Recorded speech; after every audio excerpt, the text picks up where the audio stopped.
en philosophie, mais j'ai aussi été expert comptable pour l'État. Et je vais vous parler à partir d'un angle un peu philosophique et aussi d'un angle un peu technique. Et je vais commencer par une citation d'un philosophe que j'aime beaucoup, qui s'appelle Wittgenstein, et que j'ai mis en exergue de mon premier livre, qui s'appelle « Le libéralisme contre le capitalisme ».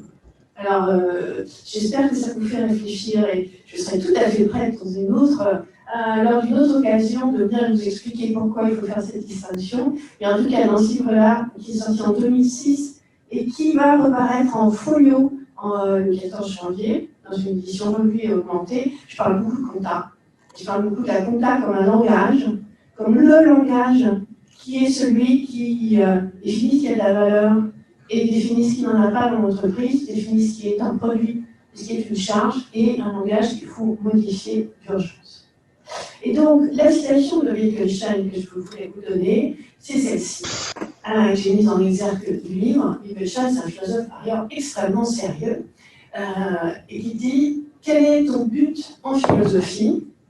Et son but en philosophie, il répond « Montrer à la mouche l'issue par où sortir de la bouteille à mouche. » Ben pour moi, l'issue par où sortir de la bouteille à mouche, qui est le capitalisme dans lequel nous sommes aujourd'hui, c'est changer les normes comptables. Voilà ce que je voulais vous dire en introduction, et donc deux petites controverses dont je vais vous parler. Est-ce qu'il faut changer, la première controverse, est-ce qu'il faut changer les normes comptables ou faire des règlements extra-comptables? Je vais vous donner une réponse très franche, très directe là-dessus. Il faut changer les normes comptables et pas les normes extra-financiers. J'y reviendrai en quelques minutes. Et puis la deuxième chose, et c'est là où on a les différences avec le modèle CARE, j'étais avec Jacques Richard et avec Sandra Maud dans les travaux des Bernardins. À tous les colloques, on présente chacun, on a deux modèles. Moi j'ai un modèle qui s'appelle ISAS, ils ont le modèle CARE, c'est pas les mêmes modèles. Le mien s'occupe un peu plus de ce que je n'appelle pas le capital humain, parce que c'est un mot que je n'aime pas, mais ça s'intéresse plus à la question du travail, de faire du travail une valeur dans les comptes des entreprises. Donc de traiter positivement le travail. Alors pour vous donner quelques éléments sur les controverses, sachant que, pour être très clair, il y a 15 ans, quand j'ai publié mon livre, je m'intéressais pas mal du côté des philosophes, je veux dire du côté d'esprit, du côté du débat, mais du côté de la comptabilité au départ, le fait que la philosophie s'intéresse à la comptabilité, c'était tout à fait surprenant. Et par après, les gens comme Bernard Collas, celui qui a fait l'encyclopédie comptabilité, sont venus me voir, me fait parler.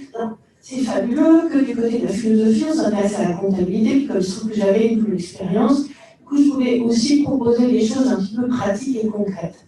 Et donc, au départ, c'était quand même le désert. Aujourd'hui, et surtout depuis, je dirais, 2017-2018, on est beaucoup plus, c'est beaucoup plus agréable. On n'a rien qu'à en plus, donc il n'y a pas uniquement mon modèle qui s'appelait Faire du travail une valeur comptable, qui maintenant a un nom qui s'appelle ISAS, que je dirai tout à l'heure. Il y a les travaux des Bernardins, du collège des Bernardins, il y avait Jacques Richard, il y avait Alexandre Maud, il y avait moi-même, on était d'autres. Il y a eu la moitié des travaux des Bernardins, les derniers, qui étaient sur la compta. Et notre traité de codétermination, il va sortir, il y aura ISAS et CARE qui sont présentés. Il y a eu le rapport de Tassénard, où on était contents, c'était au même moment. Hein. On a eu une petite proposition qui était de changer la comptabilité. Alors, il y a autre chose qui est dynamique. Bon, moi j'ai beaucoup parlé avec les syndicats, et donc c'est des idées que je vous exposerai très très très vite. Je vais respecter mon quart d'heure de parole. Je les ai présentées en 2015, 2016 à la CFDT. La CFDT en 2018 a adopté dans son programme pour les 5 prochaines années de faire du travail de valeur comptable si possible, c'est-à-dire de pousser ça au plan français, mais aussi européen, puisqu'ils sont présidents de la Confédération européenne des syndicats. Moi, ça, c'est des choses qui m'intéressent beaucoup. Parce que c'est une autre vision non pas de la technique, mais de la manière dont on se doit, dont il faut, dont l'entreprise peut fonctionner, qui est en jeu. Une entreprise dans laquelle, contrairement aux normes comptables que l'on applique aujourd'hui, on se préoccupe du long terme, ça c'est l'enjeu en compta environnemental, et on traite le travail, non pas uniquement comme une charge, mais aussi comme une valeur. Alors je vous donne quelques petits éléments un peu plus techniques. Donc sur la question du comptable et de l'extra-comptable.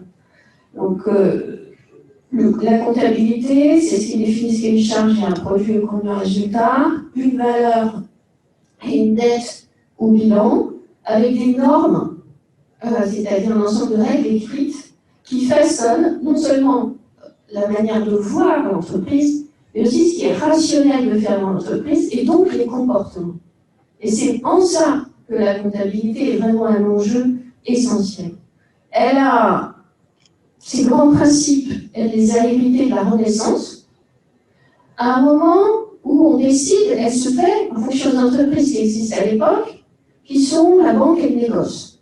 Où effectivement, la question qui importe, et vous verrez, je parle même, on sait très bien, Alexandre et moi-même, ou Jacques Richard, quels sont nos désaccords, on en a, et c'est normal qu'il y en ait. Moi, on n'a pas la même vision de ce qu'est le capital. Donc en gros, là, l'entreprise fonctionne pour les capitalistes qui sont négociants ou banquiers. Et à cette époque, le travail salarié n'existe pas. Et il se trouve qu'au moment de la révolution industrielle, avec Adam Smith, la comptabilité rate, pour des raisons idéologiques, ce qu'elle aurait pu et dû faire dès l'époque, c'est-à-dire faire rentrer le travail, non pas uniquement comme une charge qui appauvrit l'entreprise, mais aussi comme une valeur qui l'enrichit, qui lui permet de se développer. Elle ne le fait pas à ce moment-là.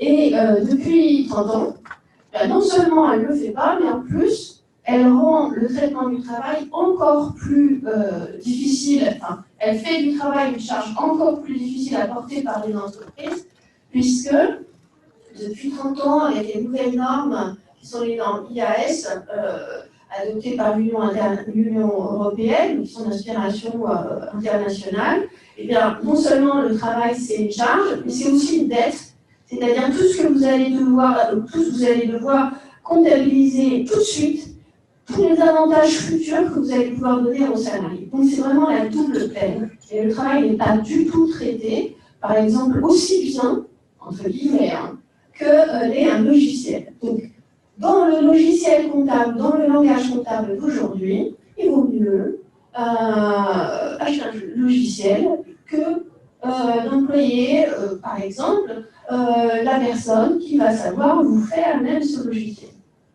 Alors, première controverse, je résume assez brièvement, c'est est-ce que c'est les normes comptables qu'il faut changer ou est-ce que c'est l'extra-comptable?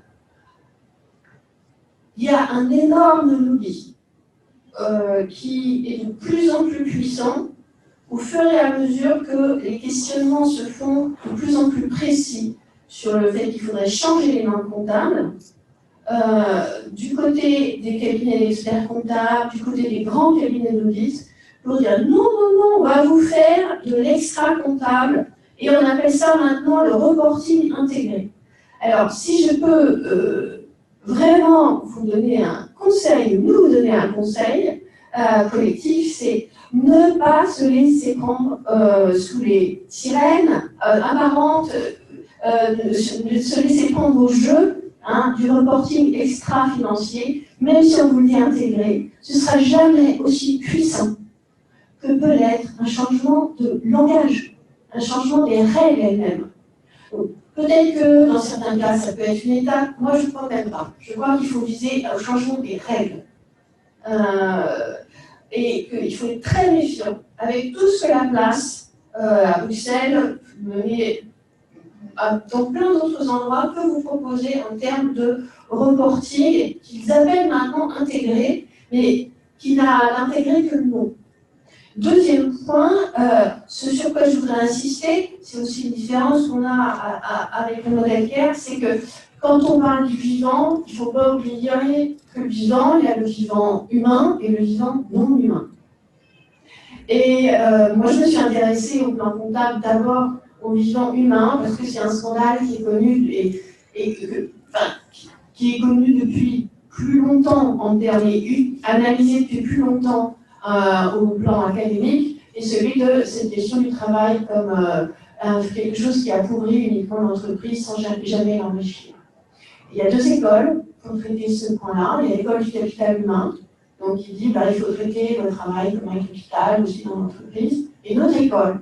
Et moi, c'est de celle-là que je suis partie en ayant après un autre parcours, qui est l'école des ressources humaines, qui dit non, on est dans une économie avec plusieurs facteurs de production. Il y a le capital, il y a le travail, il y a la terre. Aucun n'est dans la même position vis-à-vis de l'entreprise, mais chacun doit se retrouver reconnu.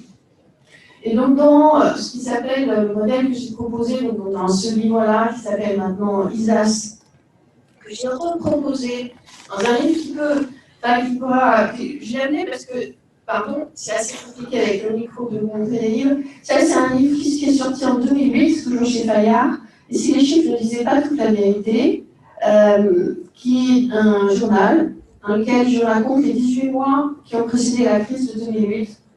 Et ça commence au moment où le CDE, le FMI sont très très contents des prévisions qu'ils ont pour les mois à venir. Et évidemment, ça finit par la faillite de Lehman Brothers. Et il y a évidemment les trois grandes parties qui sont consacrées à la comptabilité. Je vous ai amené aussi le dernier, qui est sur autre chose, mais qui est un livre de philosophie, les qualités de l'homme manifestes. C'est pour dire qu'il est aussi question de changer les institutions, parce que c'est aussi un axe sur lequel j'ai des envies, et quelques petites propositions dans les tribunes au monde. Alors, je m'arrête sur ce point juste pour vous dire que je serais ravie un jour de vous présenter le détail de ce qu'est le modèle ISAS. Ce n'est pas l'objet aujourd'hui, simplement de vous dire que ce modèle est expérimenté en ce moment par le groupe Nutriset. Je ne sais pas si vous voyez Nutriset, c'est la première entreprise à mission. Ils sont venus me voir après le Bernardin en disant bon, on aimerait bien utiliser votre modèle, et que je pars du salarié, du contrat de travail, et que j'utilise le contrat de travail comme la base, une valorisation du travail dans les comptes. Et on aboutit, alors vous allez peut-être me dire, c'est pas assez, mais je vous dis, c'est au moins déjà ça, et puis c'est assez solide. Pour que les organisateurs comptables nous disent que c'est pas sérieux, il faut qu'ils trouvent des arguments très sérieux, une augmentation de la valeur de l'entreprise de gros 10%. Bon. J'aimerais mieux que ce soit 20%, mais en revanche, c'est solide. Voilà pour vous ces controverses. Donc, je vous l'ai dit, il y a humain, non humain, il y a normes comptables ou extra-comptables. Il y a, je pense, des choses sur lesquelles tout le monde est d'accord. Après, il y a des choses sur lesquelles on est plus ou moins d'accord. Et il y a une chose dont je suis très contente, et je suis contente qu'il y ait du monde aujourd'hui, c'est que ce n'est plus le désert pour les questions comptables. Et ouf, enfin, il y a du monde. Merci beaucoup.